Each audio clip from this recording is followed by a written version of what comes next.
Hello, and thank you for joining me today. I'd like to demonstrate a little bit of an activated fascia standing flow for our healthcare workers and anyone else who's on the front lines of our current pandemic. This is a very quick, accessible fascia stretch that you can perform anywhere.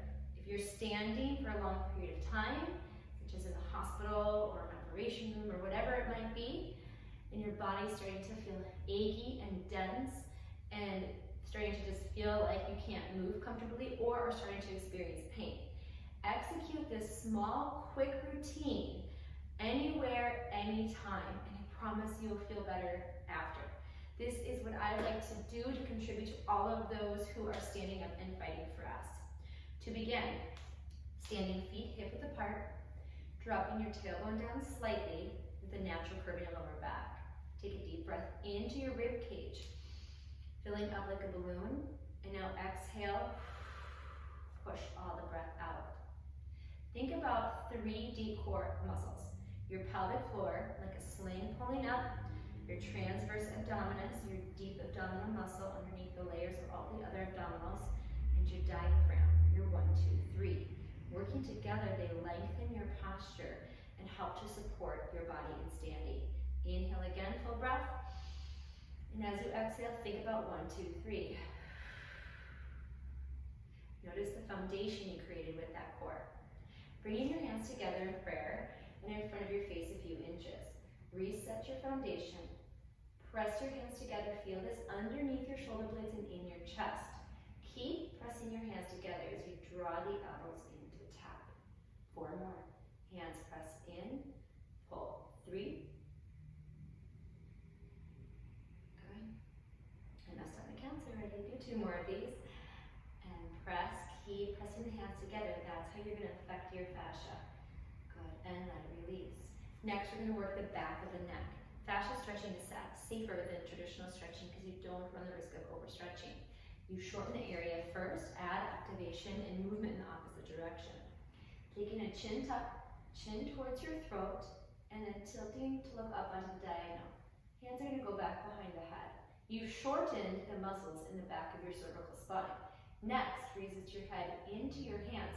Feel the muscles activate in the back of your neck.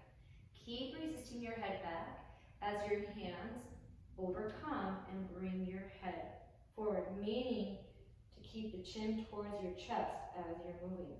Up without resistance, reset, chin tuck, look up, head resist back. Use the strength of the hands to pull forward. 2, resist back. 3, you can quicken your pace if you are lacking time. Feeling the fascia in the back of the neck. Tummy's tight. 1, 2, 3 is your core. And forward. Very good. Moving on to the arms. Taking one arm up to a right angle from the elbow. Next, your hand's going to come around and grab. You're starting with the arm you're stretching open to the side as far as you can reach with the other one. Resist this arm back to activate the muscles in the back of the shoulder. Keep resisting, and then the strength of the other arm is going to draw it across the chest. Open without resistance, ground down through your feet. Think about your 1, 2, 3. Pull across. 3 more. Using your core as you're stretching the fascia in and around your shoulder blade. 2 more. You have the power to add more or less resistance, almost like you're flossing your teeth, you're flossing your fascia, clearing out denseness that's inhibiting your body and your muscles' efficiency. Moving to the other side, 90-degree angle. Arm wraps around the grab. Resist the elbow back. Feel it in the shoulder blade of the elbow. That's bent here. Use the strength of the other to draw it across. 5. Resist to the side. Pull it across. 4. You're keeping the resistance during all of the movement, except for here when you restart again. 2 more. Resist, then pull. Open, resist, pull across. Good. Shake it out.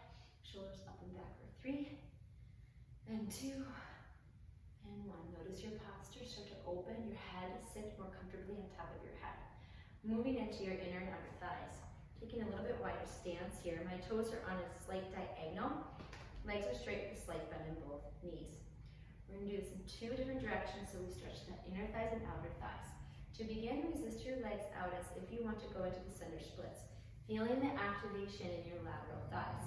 Keep it, and you're going to slowly bend. Notice that my body's staying forward and hinging at the hips and pulling in my belly. Back without resistance. Add your resistance out.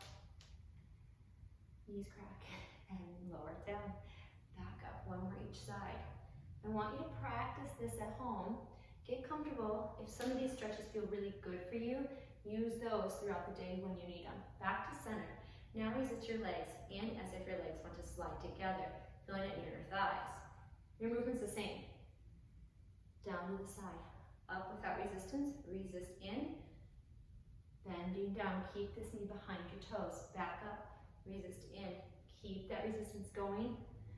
And back up one more time. Breath is flowing, whatever's natural for you. Good. And back out. Shake it out.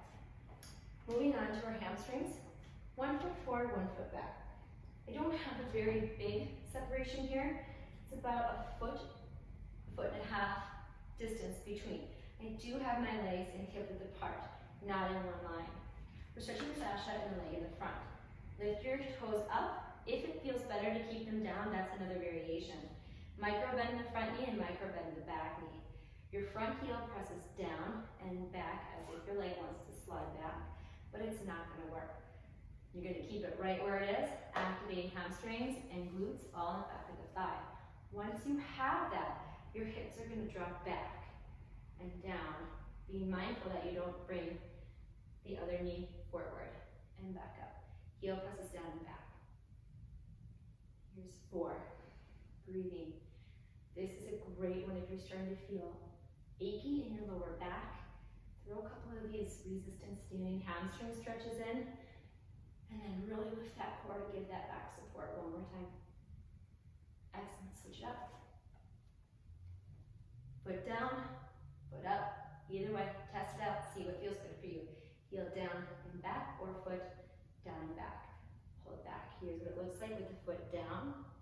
Back up. I like it with the toes up. 2. Press it down. Feel it in the back of the thigh, and then you start your movement. 3. 2 more. 4. One more time. And 5. Let it release. Excellent. Moving on to the calves. 1 foot forward, 1 foot back, but we're a little bit further apart than we were for the hamstrings.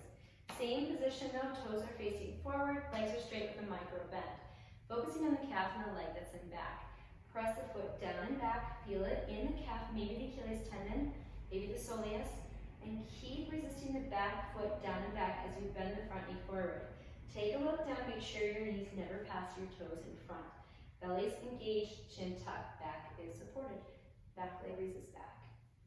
Naturally, the front one will resist forward. 2.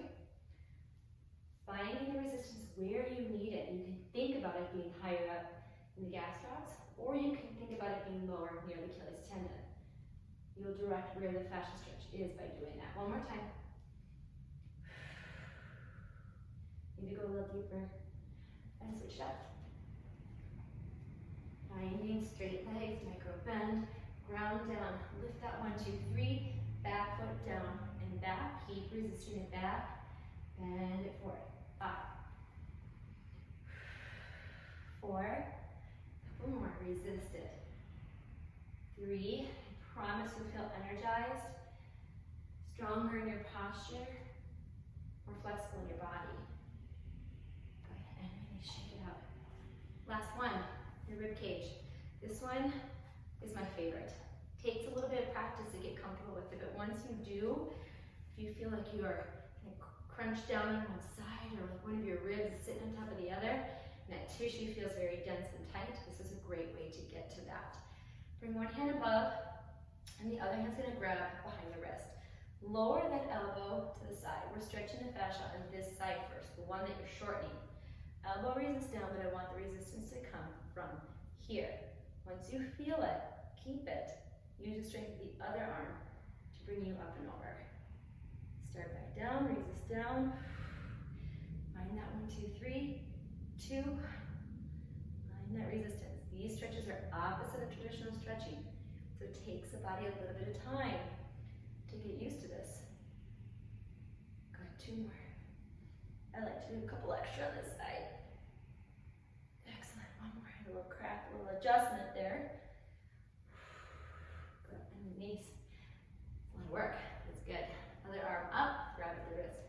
Elbow drops down. You're shortening here, so your resistance is coming from here and the elbow coming down. Resist, find it. Once you have it, that's when you can start the movement. You want to have the resistance in the right place and in the right direction, and then you move. Excellent. Press it down, resist. 3, you have control over how much resistance. Isolating a specific spot if you need to. 1 more, lower it down, maybe a little bit more, a little bit extra. Reach it up. And breathe. All right, very good. Okay, I hope that you enjoyed this little video. I am meaning it for you to be able to use all of the stretches as a warm-up for your day, or during your lunchtime break, or at the end of the day, or you can pick certain stretches that feel really good for you as you're doing them and use them when you need them. If you have any questions, please let me know, and thank you again so much for all you're doing.